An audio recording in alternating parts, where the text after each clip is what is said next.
Hey, welcome to Northpointe Plus, the podcast of After the Message that we do, where we get a chance to talk more about what's happened and the truth that was communicated. We're here with Matt Proctor.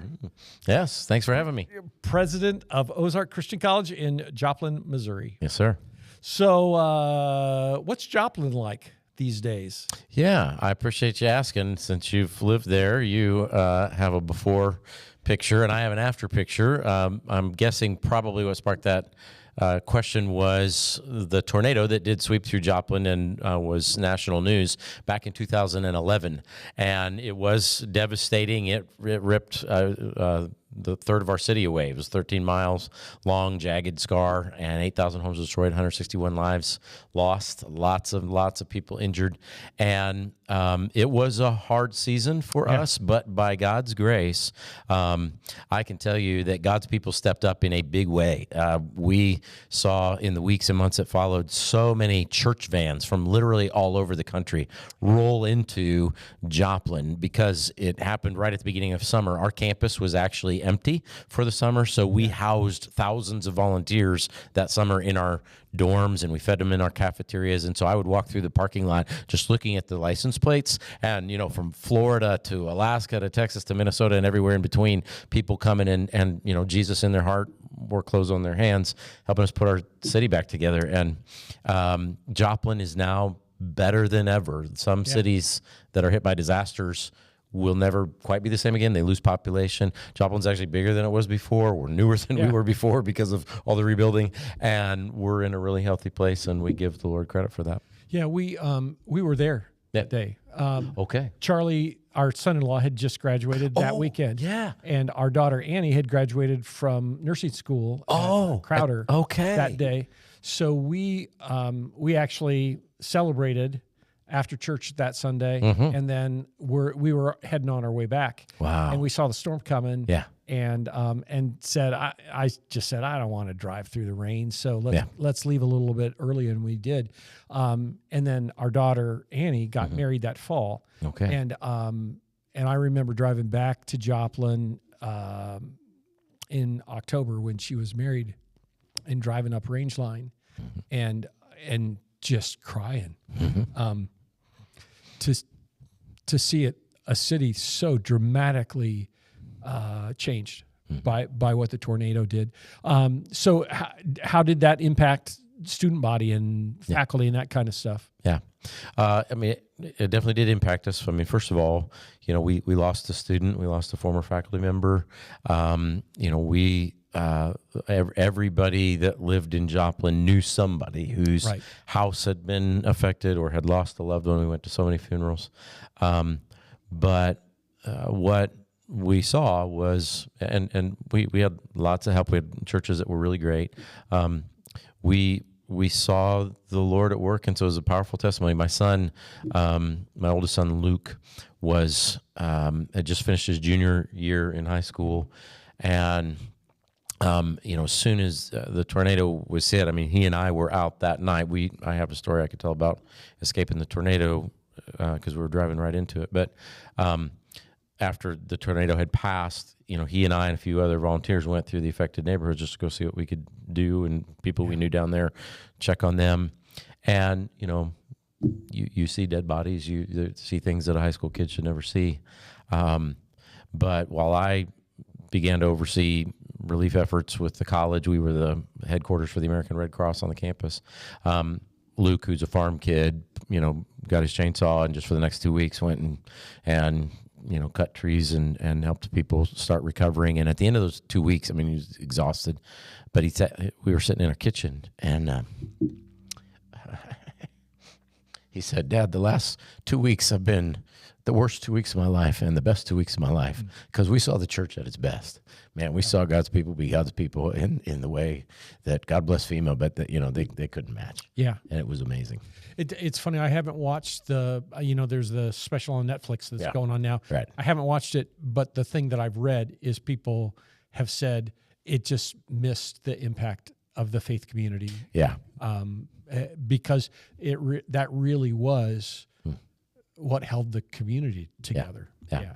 Yeah, and if anybody wants to, but I haven't actually watched the Netflix one. I want to watch that, but I actually have a friend. He's a graduate of our school who is a documentary filmmaker, and he made one that is actually from a faith-based perspective called The Butterfly People. And I won't even I won't even let the cat out of the bag, but let's just say, angels.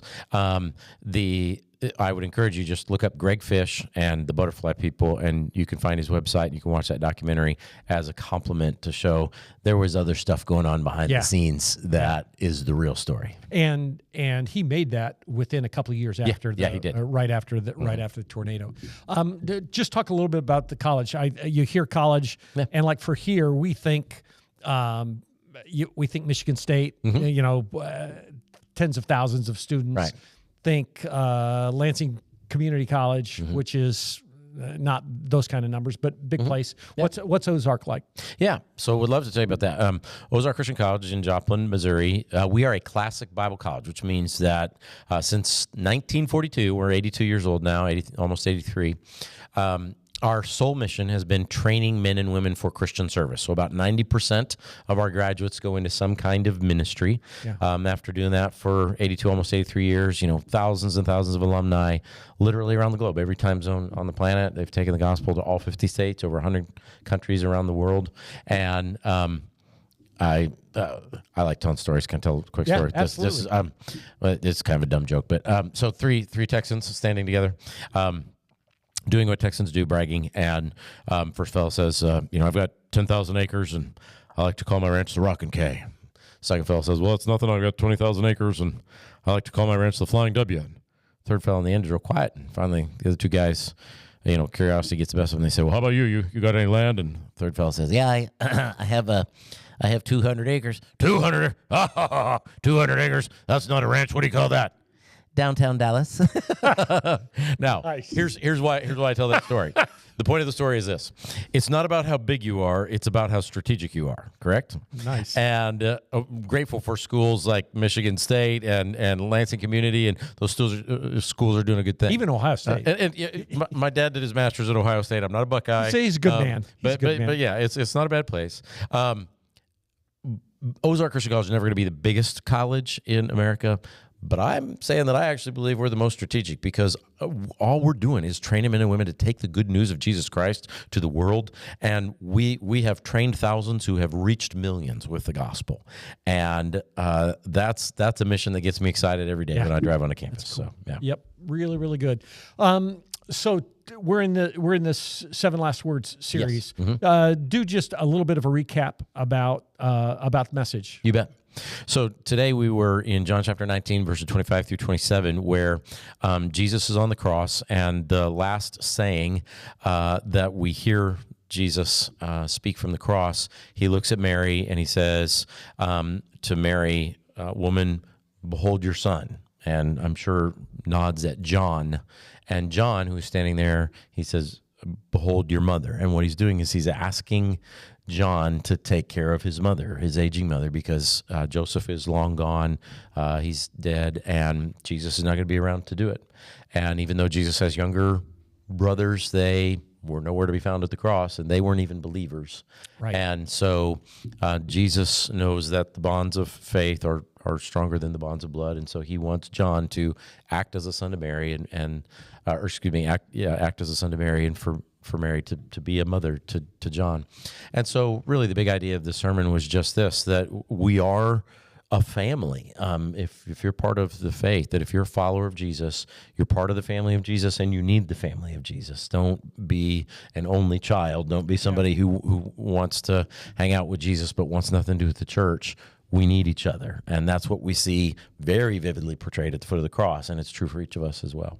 Why do you think so many people, like you listed all the names of the books that have been written about people who are disenfranchised with the church. Yeah. Why do you think so many people buy the idea that they can be a follower of Jesus and not be connected to the church? Sure. My hunch is it's probably a constellation of factors. There's probably multiple reasons. I'm sure some have experienced what some folks call church hurt, and maybe they've had an experience in the past where, the body of Christ is not perfect, and we make mistakes, and you can get hurt. And that's why the Bible, the New Testament, is full of sayings like, hey, be patient with one another, because it's anticipating that you're going to need to be patient with one another. Because there's and sometimes that's the reason why people will bail on the church. Other times it's just human sinful nature that, it's inconvenient, and it's, and we don't want to put in the extra time. Some of it, my hunch is that over the last, not just 20 years, but 50 years and 100 years, here in American culture especially, a philosophy that is sometimes called expressive individualism has become kind of the dominant mindset of our culture, and that is that my life is about me. It's not about a community that I'm a part of. We've become an increasingly fragmented and isolated society that's only ramped up with the increase in technology and social media, that we become increasingly isolated and increasingly individualistic. And so, again, there are people who I do believe have real, genuine spiritual interest, and they actually are curious about Christ. But it's a lot of hard work, and it doesn't always feed into my individualism to have to be a part of a church. I don't want that. So there's probably multiple reasons would be my guess. Those are probably a few. What can we do to not allow that to creep into our lives? This two-part question. To not creep into our lives, but also how do we deal with that when it's somebody that we love that has chosen to isolate from the church? How do we help them see past the hurt or the inconvenience or whatever? Yeah. That's a great question. And number one, you're not going to nag them into the church. That never works. Number two, you can at least help pray them into the church. So I would first of all say, boy, you just got to be praying for them. I hope you're lifting them up every day by name. Thirdly, you can love them into the church. That while it might take time, people are still people, and everybody wants to be seen, everybody wants to be known, everybody wants to be loved. That's a basic human need. And when they can see the people of God loving them, maybe even over long periods of time, loving them despite their own flaws and mistakes, that can become a powerful apologetic for the church. One of my favorite quotes, and it's actually a kind of a paraphrase or summary, but there's a guy named Dietrich Bonhoeffer who was a pastor in Germany during World War II, stood up to Hitler, eventually lost his life because of standing up for the faith and resisting the Nazis. But Dietrich Bonhoeffer wrote a wonderful little book, skinny little book called Life Together, and it's about the need for Christian community. Great book. And in that book, he says this. He says, true community begins with disillusionment. Now, that is a short quote, but it is a powerful quote. It packs a big punch, because what that means is that you can't love people for who you wish they were. You can only love them for who they actually are. I heard about a girl one time who broke up with her boyfriend, and she said, I will always cherish the initial misconception I had about you. Okay. Well, that's great. That is literally the mark of immaturity, because, true love doesn't happen in fantasy. It happens in reality. And true love actually begins when people disappoint you and you choose to love them anyway. Yeah. That's when love starts. That's when community starts. True community begins with disillusionment. Everything before that was just kind of a setup. That's when you have the opportunity to create real relationship. And when you can model that for people, when you love them, even in their church hurt or whatever, that's what you hope might eventually bring them back into the family. So pray, love. Don't stop inviting. Don't nag them, but don't stop inviting either. Yeah.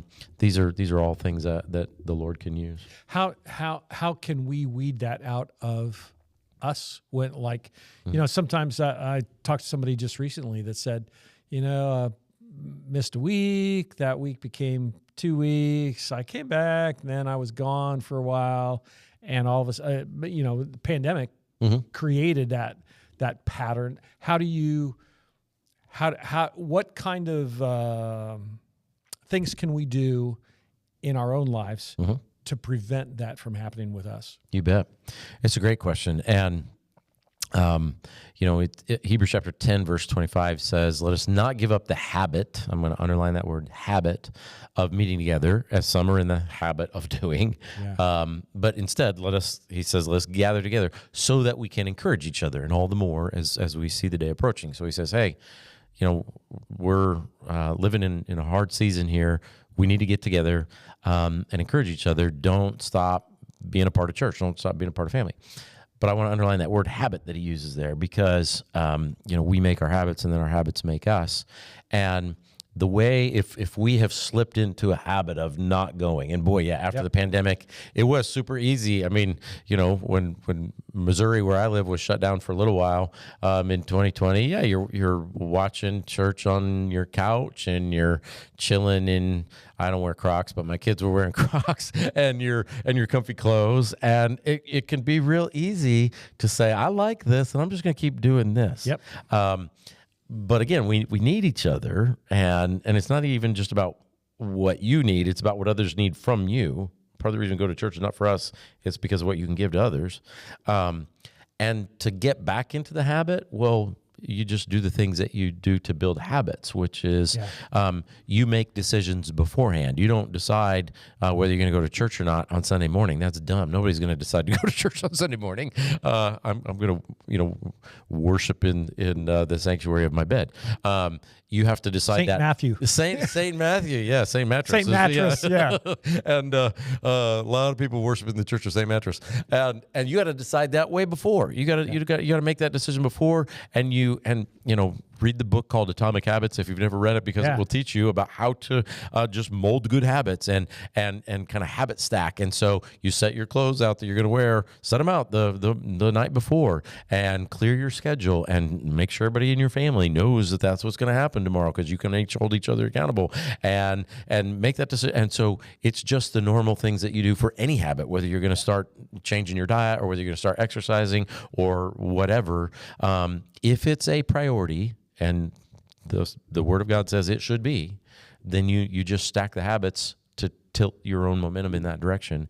And eventually, like a flywheel, momentum carries its own weight. And you will feel weird if you're not in church on Sunday once you've got the habit reestablished. Andy Stanley said once, do for one what you wish you could do for everyone. Yes, that's great. And so today I did something that I've never done before in terms of on the live stream, shouting out to a particular person, actually. Yeah. And I did it because they are feeling, Connor is feeling, he's moved and is doing study in Florida and is feeling so lost by himself. New place, disconnected from the body, and I think he's trying to do some stuff there, but he's connecting to the body through the live stream. Yeah. And I just made the decision to say, yeah, you're there, you're still a part of us, but it'll be fun to see him next week. He's coming back for Easter. Oh, great. So cool thing. Let's just talk for a second about Mary. Sometimes what we do on the podcast, because you're new to the podcast, is to just try and do some background work to help people understand how you prep for a message and the stuff that goes into the sentences that become a part of the message. Yeah. So you said that that Salome was the sister of Mary. Yeah. How did you get there? You bet. So, I mean, Rick, as a fellow preacher, knows, hey, when you're prepping for a message, one of the things you do, obviously, you're reading through the text over and over again. But then I love getting the help of scholars. And so I probably read 10 commentaries, I'm going to guess, on John chapter 19. And sometimes these folks who have spent their whole vocational lives just studying the Bible will help you see some connections that maybe you hadn't yet had the time to put together. And so in reading multiple of these scholars, it comes to light that, when you start connecting the dots, you look at the parallel passage to John 19 over in Matthew and over in Mark, you discover, they're the ladies that are named that are standing there at the cross. One of them is Salome. And that must be then this woman who's not named in our text as the sister of Mary, the mother of Jesus. So you figure out, oh, so that her name is Salome. And then elsewhere you discover that Salome was most likely married to Zebedee and therefore the mother of James and John, who is writing this gospel. And it kind of makes all these connections and you go, oh, that's cool. And that's why you do that background study so that you can then, the people who are coming into church, they haven't had time. That's not their jobs. Right. But part of our job is to say, hey, I've tried to dig into this. Let me share the fruit of this study because it might help you understand God's word a little better. So and so that creates a really interesting dynamic within the apostles when you start saying, oh, James and John were cousins to Jesus, and then some really interesting things when they ask for the seats at the right and left hand, or Salome does, and then Jesus calls them out. Just talk about that a little bit. Oh yeah, well, I mean, if all that's true, which again you do all the cross checking, you go, oh yeah, that all fits. Well, then if James and John were Jesus' cousins, you can maybe even understand why they would have made that audacious request. May we have the right and the left hand seats in your kingdom, because they're family. They're maybe thinking, hey, we got the inside track here, Jesus. Like we've known you since you were 5, and we've been to family reunions. Come on, we threw the football together. Hook a brother up, or at least hook a cousin up, and you can, because not only did James and John go make that request, but when you read the parallel passages of that text, in one of the texts it says that Salome went and made the request. Another one it says James and John made the request, and so you put them together. You go, oh, okay, I see. It's mom and the 2 boys going 3-1. Yeah, there's kind of a there's kind of a stereotype of Jewish mothers that are always looking out for their kids, and so Salome's kind of maybe that, and so she's saying, hey, my boys would like this, and so will you help them out? And you can understand why Salome might have had the temerity, because she was Jesus' aunt, and that's how she kind of had that audaciousness to make that request. So the family dynamics there kind of help you understand a little bit about where they got off doing that. So talk for a second about the word, the Greek word that you said, aseity.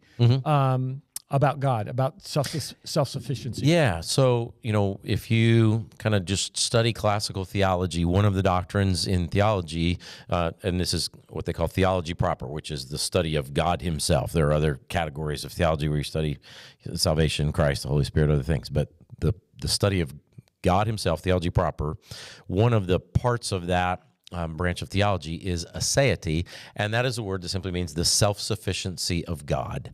That God does not need anyone else, or does not need anything else to exist. He existed before the universe, and he was complete and whole. And aseity is a word that in aseity, that little a at the beginning, that was a prefix in the Greek language, which means not or without. And satiety is from a root word which means needs. So God is without needs. He is completely self-sufficient, which makes Jesus' statement from the cross all the more paradoxical. It's part of the mystery of the incarnation, that while Jesus was fully God, he was not omnipresent when he was in the incarnation. Right. He wasn't everywhere at once, and he wasn't omniscient in the incarnation. There were things he didn't know. He says, hey, I don't even know the day or the hour that I'm coming back. There were things that he couldn't do. He wasn't omnipotent as the incarnated second person of the Trinity. And the aseity of God, while true of the Trinity, somehow was suspended in the incarnation because Jesus needed to ask for help. He was depending on John. I need you to take care of my mom. I mean, it's a very vulnerable moment, and that's, I think, at least one of the ways that Philippians 2 was being lived out, where Philippians 2 says that Jesus, who being in very nature God, did not consider equality or with God something to be grasped or held on to, but he made himself nothing. He emptied himself and took on the very nature of a servant. And part of that emptying or vulnerability of himself was saying, hey, I need your help. That's a pretty remarkable text. Yeah, and it gets lived out. I mean, it gets expressed in a different way. Friday night, when we do the Good Friday service, one of the phrases that we're going to look at is "I thirst." That Jesus, there were things that he needed physically and emotionally in terms of taking care of his mom. Yeah, powerful stuff. You said we have this tendency to be Lone Rangers, to try and do stuff on our own. You told a great story about calling your blood brother at 2 a.m. because of a small problem. Yeah. It's a small event. Lone Ranger, and you said Lone Rangers are dead Rangers. Just flesh that out a little bit. You bet. Well, I have a tendency, as I said, to be a Lone Ranger, and I'm sure there's multiple reasons. One, I'm just an introvert by nature and kind of like to be by myself sometimes, and sometimes I'm just proud and think I can do it on my own, and sometimes you don't want to be a bother, or and so I can kind of have this hero complex or Messiah complex. Well, I'll just do it on my own, and I have just found, in the School of Hard Knocks, lessons learned in pain, that when you try to do stuff on your own, a lot of times it just will come back to bite you. You fail, and so one of the things that I have learned, and I've been a leader. I've been the president of the college for 19 years.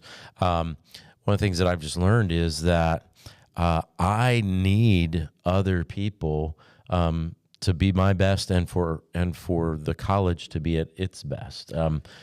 The wisdom of one another is greater than the wisdom of one is one of the little proverbs I toss around all the time. That I want to use all the brains I got, but I also want to use all the brains I can borrow. And so I'm gonna ask other people for help. I'm gonna ask for input. All of us are better than one of us. Yeah, talk about that.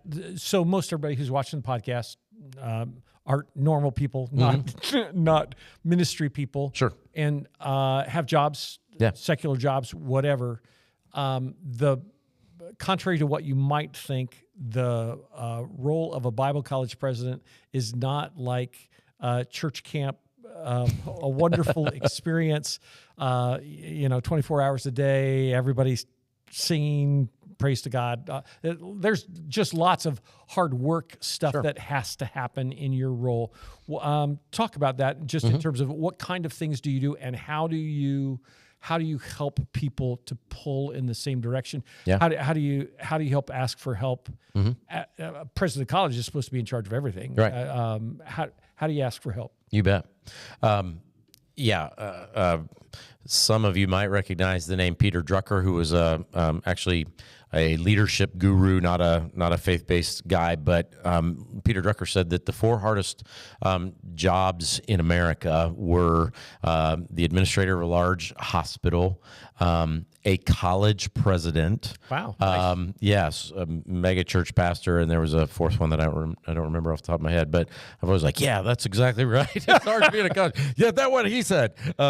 Because there are a lot of difficulties because you have multiple constituencies. You're serving the students, you're serving parents, you're serving alumni. You have lots and lots of donors and supporting churches in my case, and so you're serving them. You also have lots of relationships with accrediting bodies and with the United States government, the Department of Education, and so there are so many different constituencies. As part of why Peter Drucker said that's one of the hardest jobs, and I quickly discovered, man, I am not good enough, smart enough, wise enough, to do this on my own, and so I quickly learned I need to build a great leadership team around me, and so we have a big leadership team, and then a smaller, what you might call executive leadership team, and I have about 5 or 6 direct reports, and then I have lots of people who are on my larger president's council, or what you think of as the cabinet of a president, and I might have 15, 16 people on that, but I've got these 3 guys. Our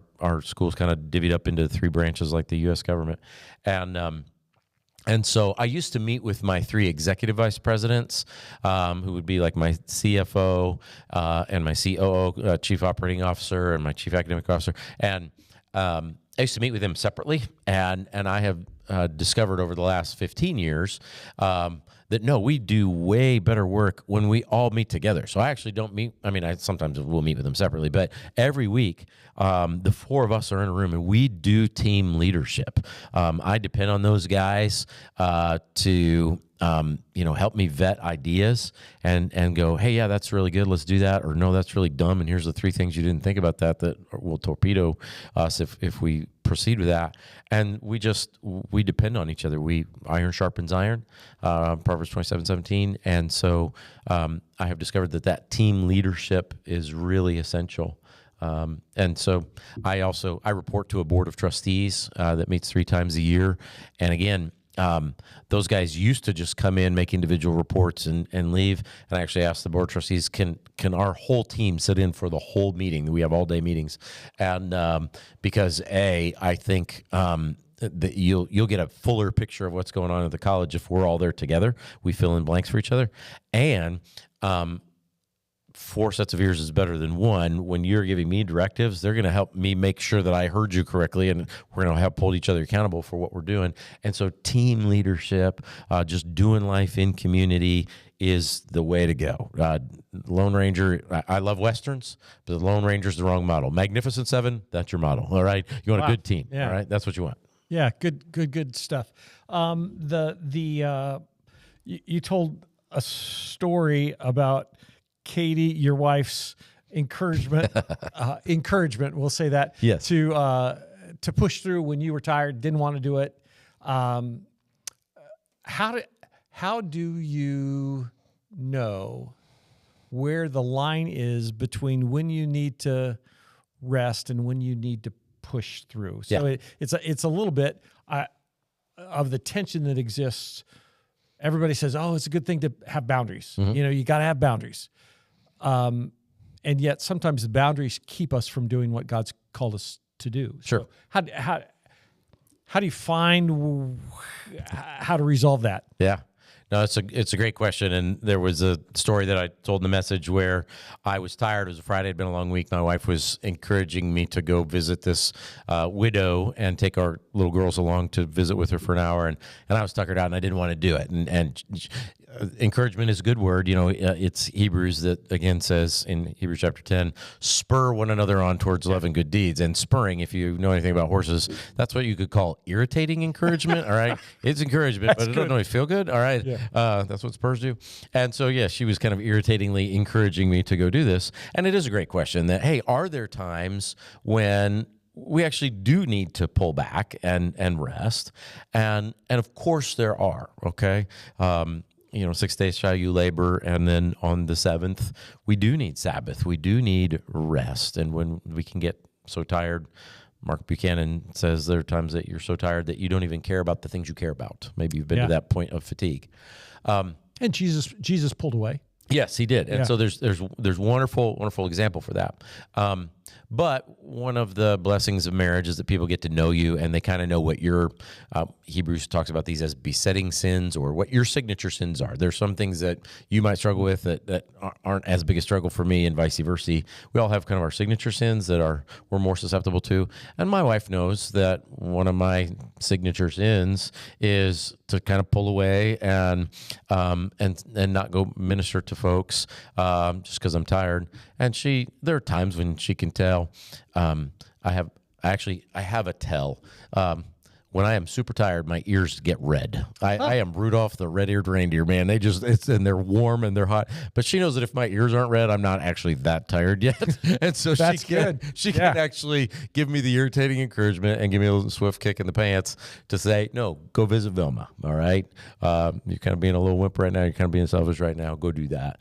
And sometimes, maybe most of the time, I'm learning to listen to her. So, how, if I could ask this as a friend, how tense was that interaction?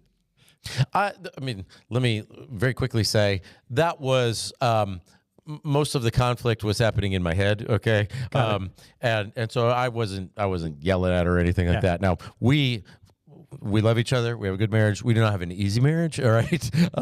And we're wired very differently. And so we have certainly had our moments when there's a lot of conflict and there's much tension. And so that one was a 1.5, a 2 maybe on a scale of 1 to 10. We've definitely had 8s, 9s, and 10s.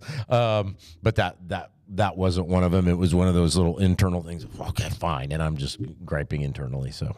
Yeah, the reason I ask is because sometimes I think it is hard to know with someone that you love, somebody that you care about, when to say, yeah, you need to go ahead and do that, right? And to not to force anybody, no, but to with some level of directiveness to say, no, that's a step that you need to take. Yeah.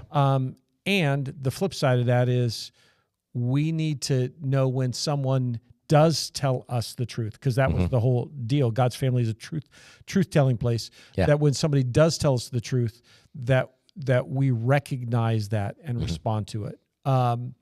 You used a quote about preaching from pain. Oh, yeah. Say that quote again. The words you preach from a pulpit of pain pack extra power.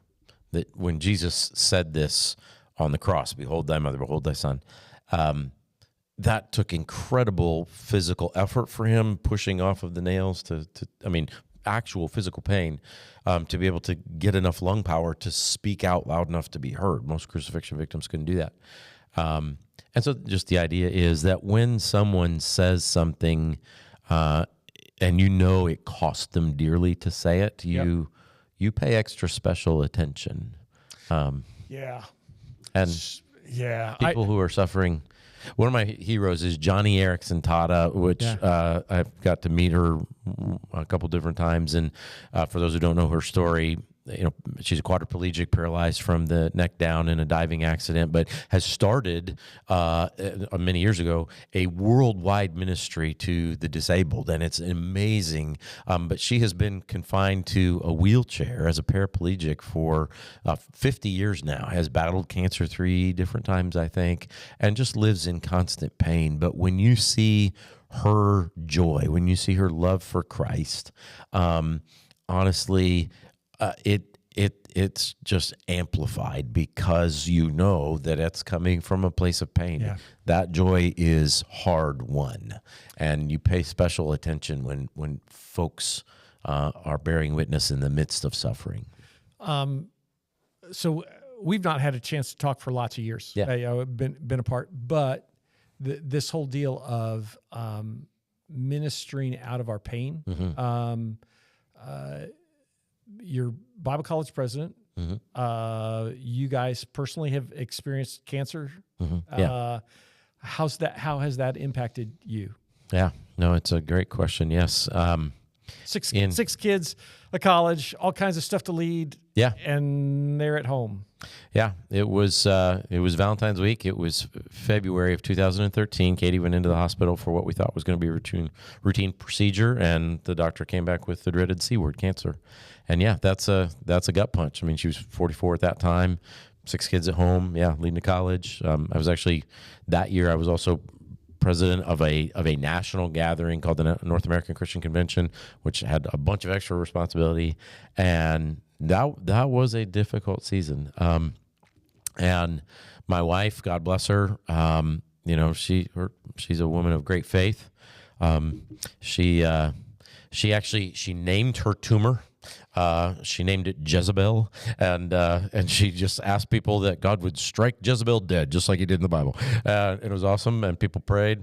But even the strongest in the faith have moments of doubt and waver. And I remember one particular evening. It was a February evening. We learned this the week of Valentine's, and it was the end of February. It's a cold winter evening, and Katie was at home in her chair where she was so weak. I mean, she just couldn't even get out of her chair there in the living room. And all the adrenaline had kind of worn off from the initial diagnosis. And it's just dark and cold. And doubts begin to assail. Yeah. And it was a hard moment. We had a friend named Paul Burton who worked over at the college. And he came over with his guitar. And my son Luke sat down at the piano, and Paul sat in our living room with his guitar, and we just sang, and we just worshiped the Lord, and we sang Amazing Grace, and we sang I'll Fly Away, and we sang Blessed Be the Name, and 10,000 Reasons. And in that moment of worship, Jesus just came to us and filled us with his strength. There was power in praise, and gave us the strength to go on. And the wonderful, news was that, she had to go through treatment and all that kind of stuff, but she's cancer free now. I mean, that was 2013, and here we are 12 years later, and she remains cancer free. and we praise the Lord for that. But it makes you treasure each day a little more closely, and it does help.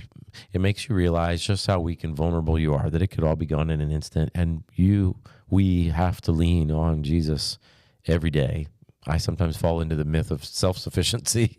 Yeah. Aseity is not a word you could use with me, because I can't do this on my own. And those who wait upon the Lord will renew their strength. They will mount up with wings like eagles. They will run and not grow weary. They will walk and not grow faint. And so one of the things we've just learned, I think even more, is to just lean on him, depend on him, wait on him. Good stuff. Thanks. You bet. Thank you. Thanks for watching this week's Holy Week. I just encourage you to spend some time just thinking about Jesus and how much God loves you, what he's done for us. And would love to have you be here for Good Friday, for Easter Sunday, and celebrate the resurrection. There's going to be great stuff that happens. Thanks. We'll see you next week.